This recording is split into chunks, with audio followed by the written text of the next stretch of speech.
గురుచరిత్ర అధ్యాయం 4. శ్రీ గణేశాయ నమః. శ్రీ సరస్వతీ నమః. శ్రీ గురుభ్యో నమః.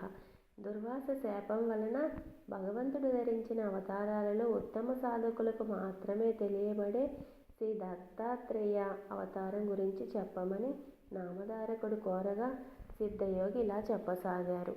పూర్వం ఒక కల్పాంత ప్రళయం తర్వాత నారాయణుని నాభికమలం నుండి బ్రహ్మ ఉద్భవించి సనకాది యోగులను, మరీచి మొదలైన సప్త ప్రజాపతులను తన మానసపుత్రులుగా అవతరింపచేశాడు. తర్వాత శతరూప మనువులను సృష్టించాడు. వారి కుమారే దేవహూతి కర్దముని భార్య అయింది. ఆమెకు కలిగిన కుమార్తెలలో అనసూయాదేవి అత్రి మహర్షికి భార్య అయి మహాపతివ్రతగా ప్రసిద్ధికెక్కింది. ఆమె పాతివ్రత్య ప్రభావానికి విరచి కొండలు, శిలలతో కూడి ఎంతో కఠినమైన భూమి ఆమె పాదాల క్రింద మృదుత్వాన్ని వహించింది.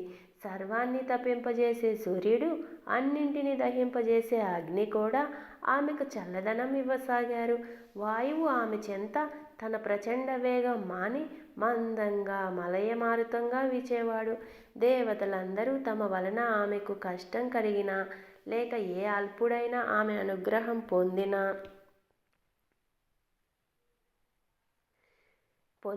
అతడు తమను కూడా జయింపగలడని భయపడుతుండేవారు.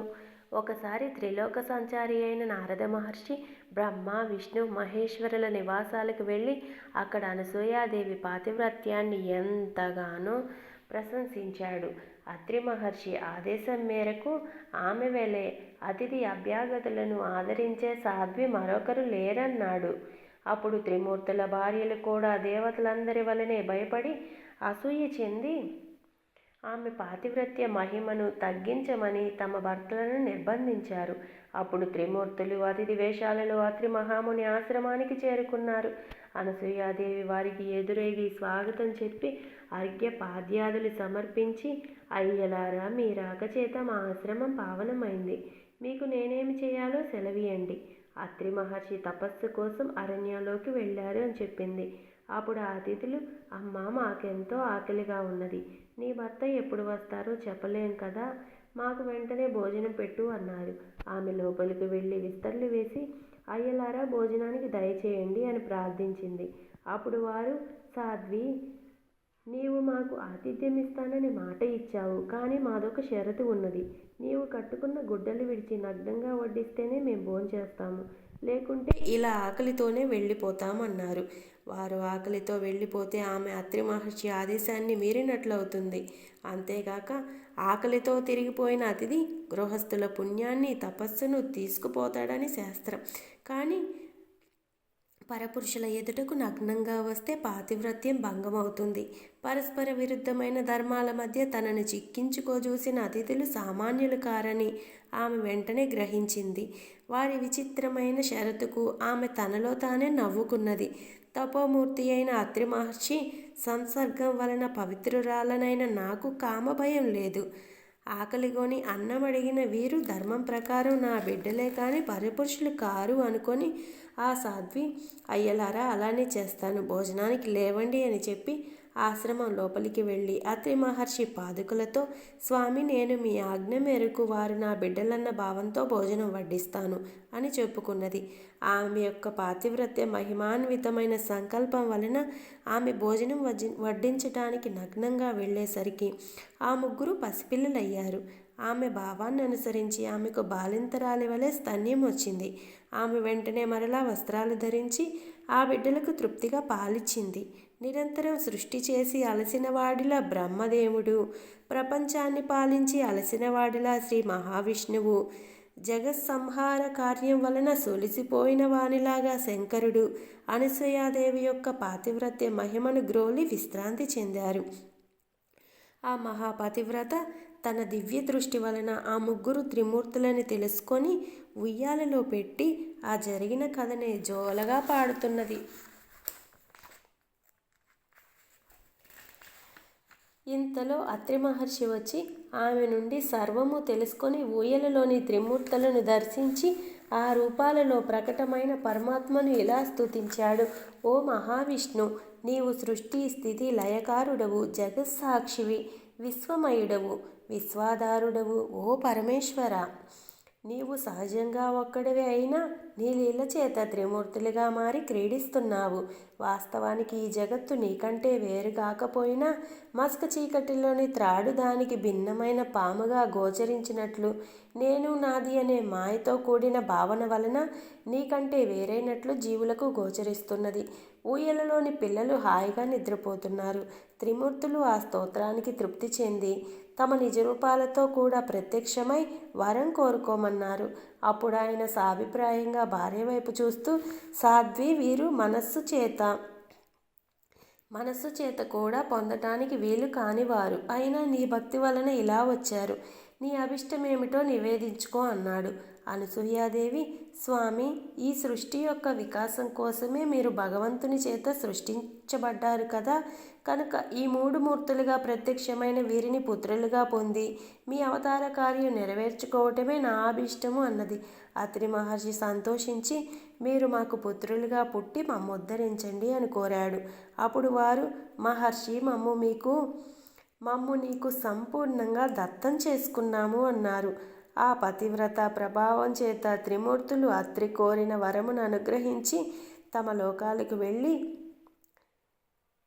వారి భార్యలను కలుసుకున్నారు. తర్వాత అత్రి అనసూయలకు 3 పుత్రులు కలిగారు. సద్గురువైన అత్రి మహర్షికి ఆత్మసమర్పణ చేసుకొని సేవించిన ఫలితంగా తనకు వ్రత భంగం చేసి శపించటానికి వచ్చిన త్రిమూర్తులను బిడ్డలుగా పొందింది అనసూయాదేవి. తర్వాత అత్రి మహర్షి బాల విష్ణుమూర్తికి దత్తుడని, దర్శన మాత్రం చేత అందరి హృదయాలకు ఆహ్లాదాన్నిచ్చే బ్రహ్మదేవుడికి చంద్రుడని, ప్రళయకర్త అయిన రుద్రుడికి దుర్వాసుడని నామకరణం చేశాడు. ఈ 3 అత్రి యొక్క సంతానం కనుక వీరిని ఆత్రేయులని, దత్తుణ్ణి దత్తాత్రేయుడని వ్యవహరిస్తారు. ఈయనే సాక్షాత్తు పరమేశ్వరుడు. శృతులకు కూడా అందని సచ్చిదానంద స్వరూపుడు. మానవులకు అభిష్టాలు నెరవేర్చి యోగము జ్ఞానము ప్రసాదించేవాడు. స్మరించిన తక్షణంలోనే అనుగ్రహిస్తూ సర్వత్రా సంచరిస్తుంటాడు. దుర్వాసుడు మిక్కిలి కోప స్వభావం కలవాడైనా ఆయన కోపం కూడా లోకానికి కళ్యాణమే చేకూర్చింది. చంద్రుడు సర్వజీవులను పోషిస్తుంటాడు. తర్వాత బ్రహ్మ, చంద్రుడు, శివుడు, దుర్వాసుడు తమ దివ్యాంశలను దత్తాత్రేయుని యందుంచి తల్లి అనుమతితో తపస్సుకు వెళ్ళిపోయారు. నామధారక, అలనాటి దుర్వాస శాపం వలనే పరమాత్మ అయిన శ్రీ దత్తుడు శాశ్వతంగా భూమి మీద సంచరిస్తూ భక్తులను అనుగ్రహిస్తుంటాడు. అసలు ఆయన అవతరించినదే అందుకు. స్థూల దృష్టికి అలా కనిపించినా నిజానికి ఇతర అవతారాలు తమ కార్యం తీరగానే శరీరాలు త్యాగం చేసి వైకుంఠానికి వెళ్ళిపోయినట్లు భగవంతుడు ఈ దత్తావతారంలో చేయడు. శ్రీరాముడు రావణాది రాక్షస సంహారం కోసము, శ్రీకృష్ణుడు దుర్యోధనాది దుష్టులను సంహరించి భూభారం తగ్గించడానికి అవతరించారు. ఆ కార్యాలు తీరగానే ఆ ఇద్దరు తమ శరీరాలు వదిలివేశారు. కానీ సర్వజనోద్ధరణం అనే దత్తావతార కార్యం సృష్టి ఉన్నంత వరకు కొనసాగవలసిందే. కనుక దత్తస్వామి అవతార త్యాగం చేయకుండా నిత్యము భూమిపై సంచరిస్తుంటాడు. శ్రీ దత్తాత్రేయుడే ఆది గురువు. పూర్వం భగవంతుడు మత్స్య, కూర్మ రూపాలలో అవతరించాడు. అలాగే ఈ కలియుగంలో కూడా ఇప్పటికీ 2 సార్లు అవతరించాడు. కలియుగంలో అజ్ఞానులకు గోచరం కాకపోయినా ఆ 2 అవతారాలు ఇప్పటికీ కూడా భక్తుల అభిష్టాలు నెరవేరుస్తున్నారు. ఇతర యుగాలలో కర్మ చేత తప్ప సిద్ధించని పుణ్యం ఈ కలియుగంలో పరిమిత కాలంలో సత్సంకల్పం చేతనే సిద్ధిస్తుంది. కనుక ఇట్టి కలియుగంలో జన్మించి బుద్ధిపూర్వకంగా శ్రీ గురుణ్ణి ఆరాధించి తరించటం ఎంతో సులభం.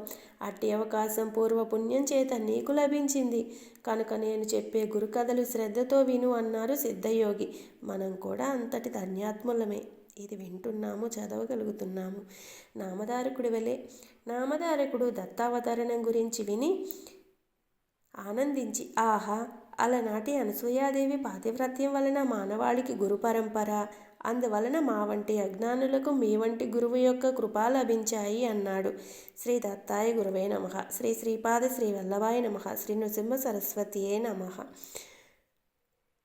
నచ్చితే సబ్స్క్రైబ్ చేసుకొని షేర్ చేయండి. ఇలాంటి మంచి వీడియోల కోసం సబ్స్క్రైబ్ చేసుకోండి.